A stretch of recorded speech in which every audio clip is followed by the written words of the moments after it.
Hello friends, सफलता कार्य institute के ऑनलाइन क्लासेस में आपका स्वागत है। दोस्तों, आज हम आपको संस्कृत में व्याकरण शास्त्र की कुछ प्रमुख संज्ञाओं के बारे में बताएंगे। दोस्तों, व्याकरण शास्त्र की कुछ प्रमुख संज्ञाएं जो है उसको जानने से पहले आपको तीन चीजें हम बता देते हैं जो संस्कृत में बहुत ही उपयोग में आएंगी।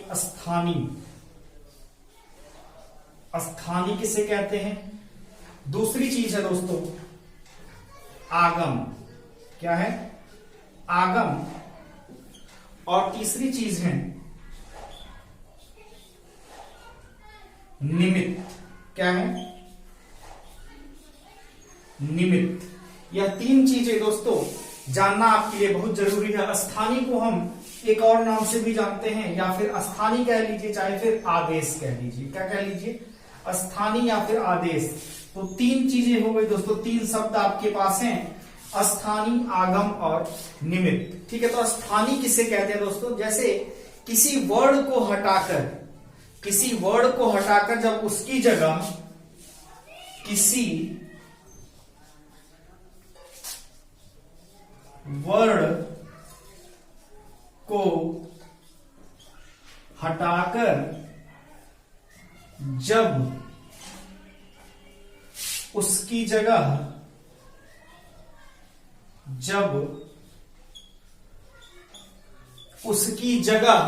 कोई दूसरा वर्ड या शब्द आ जाए, जब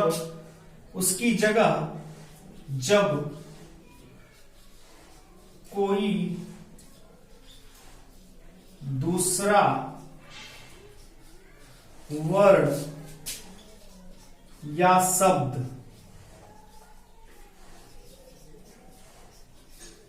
आ जाए, जब कोई दूसरा वर्ड या शब्द आ जाए, जिस शब्द को हटाया जाए उसे स्थानी कहते हैं। ठीक, फिर जिस शब्द को हटाया जाए, जिस शब्द को हटाया जाए उसे स्थानी कहते हैं। उसे स्थानी या फिर कह लीजिए आदेश कहते हैं। उसे आदेश कहते हैं। यह कह लीजिए कि किसी वर्ड को हटाकर एक नया वर्ड का आ जाना, या किसी शब्द को हटाकर एक नए शब्द का आ जाना, जो पहला वाला शब्द है उसी को हम क्या कहेंगे? फिर आदेश कहते हैं। तो फिर आगम किसे कहेंगे दोस्तों? जो वर्ड किसी वर्ड को हटाए बिना आकर बैठ जाता है, जो वर्ड किसी वर्ण को हटाए बिना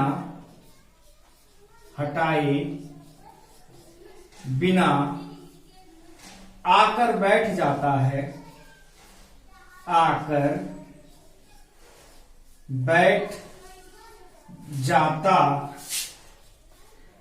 जो वर्ड किसी वर्ड को हटाए बिना आकर बैठ जाता है तो उसे हम आगम कहते हैं। तो उसे हम क्या कहते हैं? आगम कहते हैं। तो उसे हम आगम कहते हैं। आगम कहते हैं। क्या कहते हैं? आगम कहते हैं। अब दोस्तों निमित्त क्या है? एक वर्ड को हटाकर उसकी जगह दूसरा वर्ड आकर आदेश जिसके कारण होता है उसे हम निमित्त कहते हैं। ठीक, तो यह मतलब कुल मिला के यहां कहने का मतलब यह है निमित्त का, कि जिस कारण से किसी वर्ड का आदेश होता है। ठीक है, जिस कारण से किसी वर्ण का आदेश होता है उसे निमित्त कहते हैं। उसे क्या कहते हैं दोस्तों? निमित्त कहते हैं। उसे निमित्त कहते हैं। दोस्तों, ये चीजें आपको संधि में सबसे अधिक देखने के लिए मिलेंगी, आदेश, आगम और निमित्त। ठीक है, ये आपको संस्कृत के संधि में खूब देखने को मिलेगी दोस्तों, इसीलिए हमने आपको पहले बता दिया ये। ठीक है, हाँ, तो सबसे पहले बात आती है दोस्तों, हम पहली संज्ञा की बात करते हैं पहले संज्ञा की हम बात करते हैं दोस्तों, वृद्धि संज्ञा। कौन सी संज्ञा है?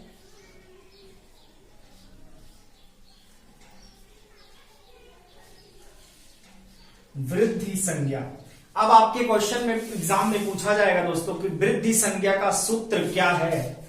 तो वृद्धि संज्ञा का जो सूत्र है, वृद्धि संज्ञा का जो सूत्र है वो है वृद्धि रादैच। क्या है? वृद्धि संज्ञा का जो सूत्र है वह है वृद्धि रादैच। और वृद्धि रादैच यह अष्टाध्यायी का पहला सूत्र है। अष्टाध्यायी के पहले पाद का पहले अध्याय का पहला पाद का पहला सूत्र है वृद्धि रादैच। ठीक। अब दोस्तों वृद्धि रादैच अगर है तो वृद्धि रादैच में कौन कौन से अवर्ण आएंगे? तो वृद्धि रादैच में वृद्धि को सबसे पहले आप अलग कर दीजिए। क्या करिए? वृद्धि को अलग कर दिया। ठीक, वृद्धि को अलग कर दिया। इसके बाद आप देखेंगे कि आएगा र में क्या है? आ है। र में क्या है? बड़ा वाला आ है, तो ये अ अलग हो गया। ठीक, क्या हो गया? अ अलग हो गया। अब है यहां एच। एच क्या है? प्रत्याहार है। एच क्या है दोस्तों? प्रत्याहार है। ए और, ठीक है, ए और ओ, ए और ओ। एच प्रत्याहार के अंतर्गत कौन से वर्ण आते हैं? ए और ओ। ठीक, एच है ना, तो एच प्रत्याहार के अंतर्गत, ये एच क्या है दोस्तों? प्रत्याहार है, उसके अंतर्गत दो वर्ण। तो वृद्धि वर्ण, वृद्धि संज्ञक वर्ण कितने हो गए? आ, ए और औ। ठीक है, तो अब पूछा जाएगा कि वृद्धि संज्ञा किन वर्णों की होती है? तो आ, ए और औ की क्या होती है? वृद्धि संज्ञा होती है। जैसे मान लीजिए हमने कहा दोस्तों तथैव। क्या हुआ? हमने कहा तथैव, तो तथैव में क्या हो गया? ए हो गया ना। जैसे हमने दोस्तों कह दिया औषधि। औषधि, अब आपसे पूछ लिया जाएगा क्वेश्चन की औषधि में किसकी वृद्धि संज्ञा है? तो क्या कहेंगे आप? औ की वृद्धि संज्ञा है। मान लीजिए हमने आपसे कहा प्यासह। क्या कहा? हमने आपसे कहा प्यासा, तो पूछा जाएगा प्यासा में किस वर्ण की वृद्धि संज्ञा है? तो किस वर्ण की है? बड़े वाले आ की। इसमें किसकी है? ए की है। तथैव में किसकी है वृद्धि संज्ञा? ए की है। औषधि में किसकी है वृद्धि संज्ञा दोस्तों? औ की है। और प्यासा में किसकी है? आ की है। प्यासा में किसकी है दोस्तों? आ की है। तो ये तो हो गया दोस्तों वृद्धि संज्ञा। इंपॉर्टेंट क्या है? सूत्र। और कौन से वर्ण वृद्धि संज्ञक है? आ, ए और औ। आ, ए और औ। चलिए दोस्तों अब बात करते हैं दूसरे संज्ञा की, गुण संज्ञा। क्या है? गुण संज्ञा।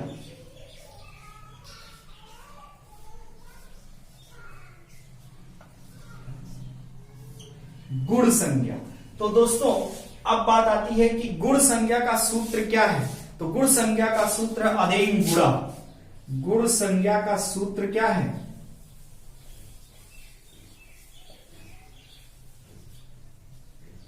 अदेन गुणा। गुण संज्ञा का सूत्र क्या है दोस्तों? अदेन गुणा। पूछा जाता है कि गुण संज्ञा का सूत्र क्या है? तो अदेन गुणा। तो अदेन को तोड़ेंगे दोस्तों, तो ये क्या हो गया? छोटा वाला आ हो गया। ये क्या हो गया? छोटा वाला आ हो गया। और ये एंग क्या हो गया? प्रत्याहार हो गया। एंग प्रत्याहार है। अब एंग प्रत्याहार के अंतर्गत दो वर्ण कौन कौन से? ए और ओ। ए और ओ। तो आपके पास दोस्तों तीन वर्ण हो गए हैं। गुण संज्ञक वर्णों की संख्या 3, अ, ए और ओ। तो गुण संज्ञक वर्णों की संख्या कितनी हो गई? 3। अ, ए, ओ। ये क्या है दोस्तों? गुण संज्ञक वर्ण है। क्या है? गुण संज्ञक वर्ण। क्या है ये? आ, ए और ओ क्या है? गुण संज्ञक वर्ण है। जैसे हम उदाहरण के लिए हमने आपसे मान लीजिए कहा महेशः। तो महेशः में आपसे पूछा जाए कि गुण संज्ञक वर्ण कौन सा है? महेशः में आपसे पूछा जाए कि गुण संज्ञक वर्ण कौन सा है? तो कौन सा गुण संज्ञक वर्ण है? ए है। कौन सा गुण संज्ञक वर्ण है दोस्तों महेशः में? ए है। मान लीजिए आपसे पूछा जाए सूर्योदय में गुण संज्ञक वर्ण कौन सा है? तो सूर्योदय में गुण संज्ञक वर्ण कौन सा है? ओ है। महर्षि में आपसे पूछा जाए कि गुण संज्ञक वर्ण कौन सा है, तो महर्षि में गुण संज्ञक वर्ण दोस्तों आ है। ध्यान दीजिएगा, यहां जब ए और ओ की मात्रा नहीं रहेगी तब आप आ का चुनाव करेंगे। तब आप किसका चुनाव करेंगे? आ का चुनाव करेंगे। अगर ए और अ की, बाकी आ तो सब में लगना ही लगना है। अगर वह व्यंजन नहीं है, अगर वह पूर्ण व्यंजन नहीं है, तो वो उसमें आ समझ लीजिए कि लगा हुआ है। ठीक, तो ये तो हो गया वृद्धि संज्ञा और ये हो गई गुण संज्ञा। अब अगली संज्ञा की हम बात करते हैं दोस्तों, प्रगृह बात आती है। प्रगृह संज्ञा क्या है?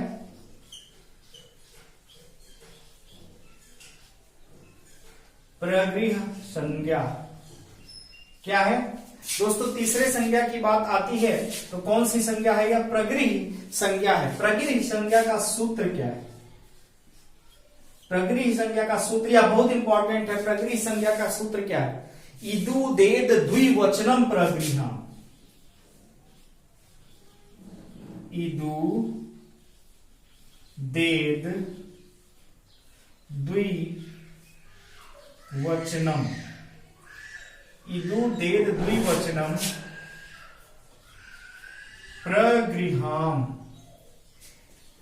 इदु देद द्विवचनम प्रगृहम्। ठीक है, इदु देद में क्या रहेगा दोस्तों? ई रहेगा। क्या रहेगा? ई और दू ए। अब क्या रहेगा? ई उ और ए। ई उ और ए क्या है? ई उ ए की प्रगृह संज्ञा होती है। क्या होगा? ई उ ए की प्रगृह संज्ञा होती है। ई उ ए की क्या होती है दोस्तों? प्रगृह संज्ञा होती है। यह क्वेश्चन आपसे पूछा जाएगा कि प्रगृह संज्ञा का सूत्र क्या है, तो ई द्विवचनांत प्रगृह ई उ ए की प्रगृह संज्ञा होती है। द्विवचनांत ई उ ए की प्रगृह संज्ञा होती है। यहां आगे लिख लीजिए, द्विवचनांत। द्विवचनांत द्विवचनांत ई उ ए की प्रगृह संज्ञा होती है। अगला सूत्र है दोस्तों, चौथा सूत्र है निष्ठा संज्ञा। क्या है? निष्ठा संज्ञा। इसका भी क्वेश्चन एग्जाम में दोस्तों पूछा गया है। निष्ठा संज्ञा का सूत्र एग्जाम में पूछा गया है कि निष्ठा संज्ञा का सूत्र क्या होता है। दोस्तों सर्वाधिक आपसे सूत्र ही पूछा जाएगा संज्ञाओं का कि सूत्र क्या है, तो कत कत त्वतु निष्ठा। क्या है? कत कत त्वतु निष्ठा। निष्ठा संज्ञा का सूत्र क्या हो गया दोस्तों?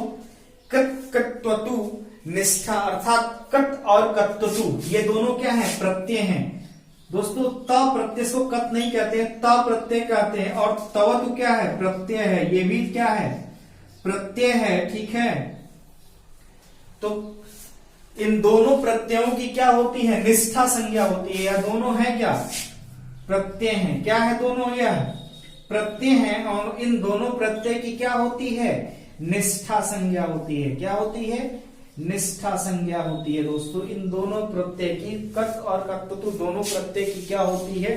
निष्ठा संज्ञा होती है। जैसे मान लीजिए कहा जाता है नष्टा, कहा जाता है भक्ता, कहा जाता है गता, कहा जाता है गत्वान, तो ये सब क्या है? निष्ठा संज्ञा के सूत्र है। ठीक है, बात अगले संज्ञा की, पांचवी संज्ञा जो है हमारी, उसकी हम बात करते हैं टी संज्ञा।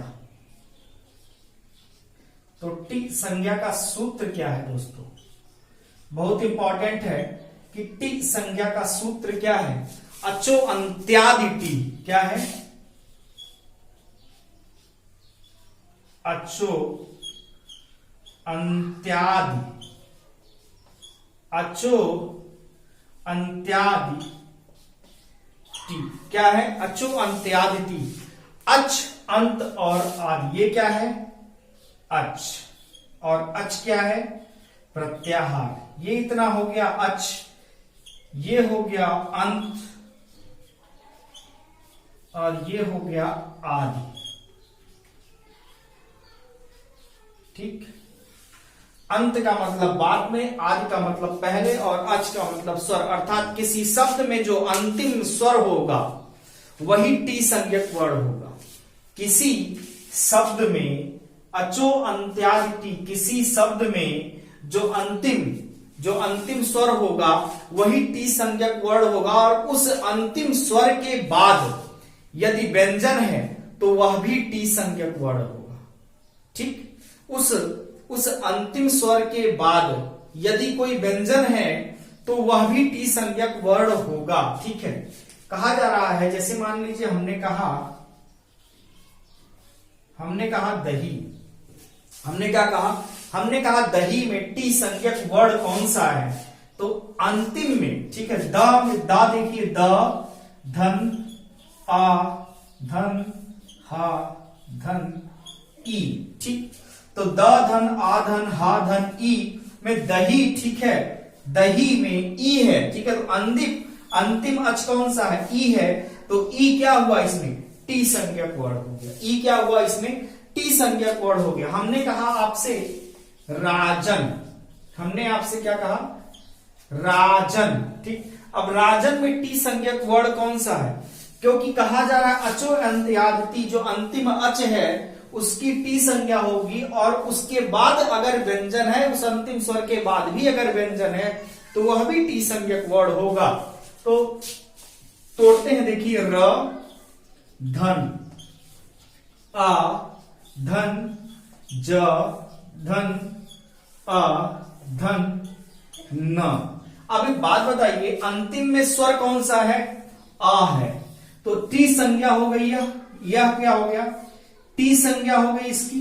लेकिन कहा गया कि अंतिम में जो टी संज्ञा है उसके बाद अगर कोई व्यंजन है तो वह भी टी संज्ञक वर्ण होगा, तब क्या बन जाएगा दोस्तों, अन बन जाएगा। अब राजन में टी संज्ञक वर्ण कौन सा है, अन है। राजन में टी संज्ञक वर्ण कौन सा है, अन है। ठीक है दोस्तों, समझ में आया, टी संज्ञक वर्ण इसमें क्या है, अन है। और इसमें दही में क्या है, टी संज्ञक वर्ण ई है, क्योंकि इसके बाद कोई व्यंजन नहीं है। तो टी संज्ञक वर्ण के लिए कहा गया अचो अंत्यादि, जो किसी शब्द के अंत में जो अच है वही टी संज्ञा, उसी की टी संज्ञा होती है। अगर उसके बाद कोई व्यंजन है तो वह भी टी संज्ञक वर्ण आएगा।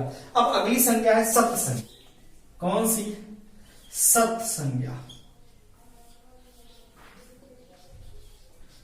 सत संज्ञा, दोस्तों सत संज्ञा का सूत्र होता है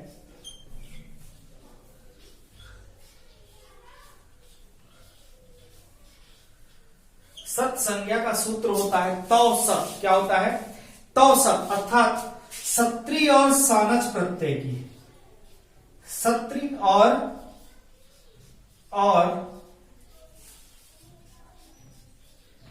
सानच, सत्री और सानच प्रत्यय की सत संज्ञा होती है। ठीक, जैसे पठन हो गया, लिखन हो गया, सयाना हो गया, वर्तमाना हो गया, तो इसमें क्या होगी दोस्तों, सत संज्ञा होगी। कौन सी संज्ञा होगी, सत संज्ञा होगी। ठीक है, अब बात आती है सवर्ण संज्ञा की। सतवां है सवर्ण संज्ञा। सवर्ण संज्ञा का नाम क्या है, सूत्र है दोस्तों, तुलस्य प्रयत्नम सवर्णम। ठीक, सूत्र इसका है तुल्यास्य। क्या है, तुल्यास्य प्रयत्नम सवर्णम, तुल्यास्य प्रयत्नम सवर्णम, तुल्यास्य प्रयत्नम सवर्णम। ठीक है, इसका सूत्र है, अर्थात जो प्रयत्न में जिनका समान हो, जिनका प्रयत्न आभ्यंतर प्रयत्न या बाह्य प्रयत्न, जिनका प्रयत्न समान हो वही क्या है, सवर्णी है। जिसके प्रयत्न तुलना में समान हो, जिसके प्रयत्न तुलना में समान हो वही क्या है, सवर्णी। वही क्या है दोस्तों, सवर्णी है। ठीक, अगली संज्ञा आती है उपधा संज्ञा। क्या है, उपधा संज्ञा। उपधा संज्ञा का सूत्र क्या है दोस्तों, जानिए। उपधा संज्ञा का सूत्र है अलो अंत्यात पूर्व उपधा। क्या है,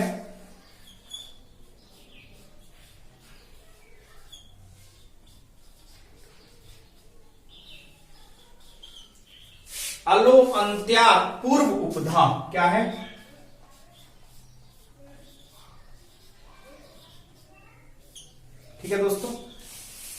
अलो अंत्यात पूर्व उपधा। उपधा संज्ञा का सूत्र क्या है? अलो अंत्यात पूर्व उपधा। ठीक है, अल क्या है?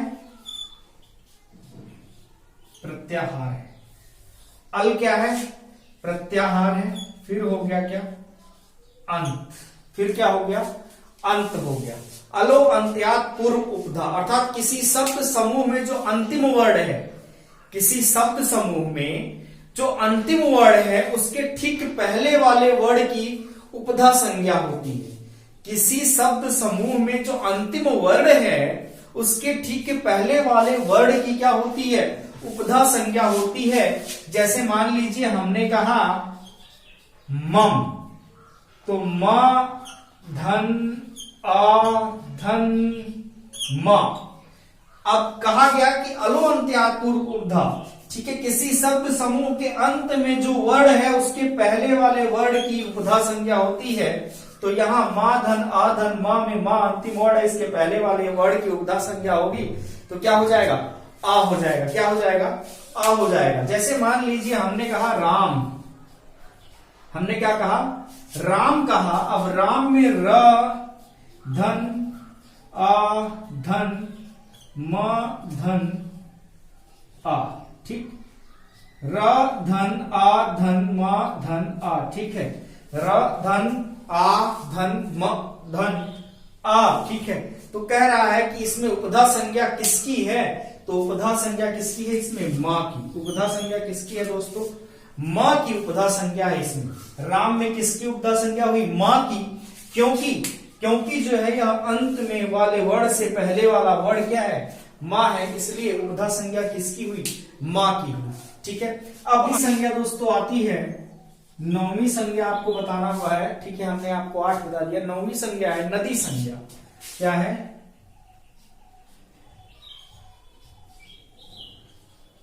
नदी संज्ञा। तो नदी संज्ञा का दोस्तों सूत्र क्या है? नदी संज्ञा का सूत्र क्या है? यु स्त्राक्षो नदी। क्या है? यु स्त्राक्षो। क्या है? यु स्त्रियाक्षो। स्त्रियाक्षो, ध्यान दे लीजिए। यु स्त्रियाक्षो नदी। अर्थात इकारांत उकारांत नित्य स्त्रीलिंग शब्दों की नदी संज्ञा होती है। इकारांत उकारांत नित्य स्त्रीलिंग शब्दों की क्या हो जाती है? इस नदी संज्ञा होती है। क्या होती है? नदी संज्ञा होती है। एक लास्ट है दोस्तों अनुनासिक संज्ञा। क्या है? अनुनासिक संज्ञा।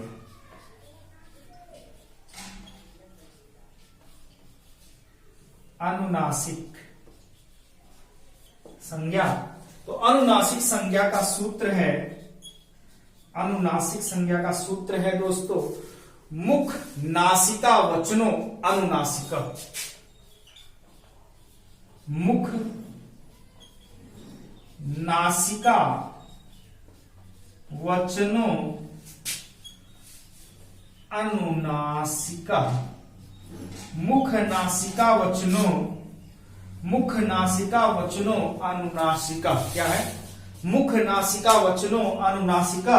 यह अनुनासिक संज्ञा का सूत्र है। नदी संज्ञा का सूत्र यु स्त्राक्षो नदी। ठीक है, तो ये तो था दोस्तों संज्ञाएं। ये थी संस्कृत की कुछ प्रमुख संज्ञाएं जिसको हमने आपको बता दिया, जिसमें से प्रश्न पूछे जाते हैं। और दोस्तों अगर आपको वीडियो पसंद आ रही है तो दोस्तों वीडियो को लाइक करें, शेयर करें और सब्सक्राइब करें दोस्तों। तब तक के लिए धन्यवाद।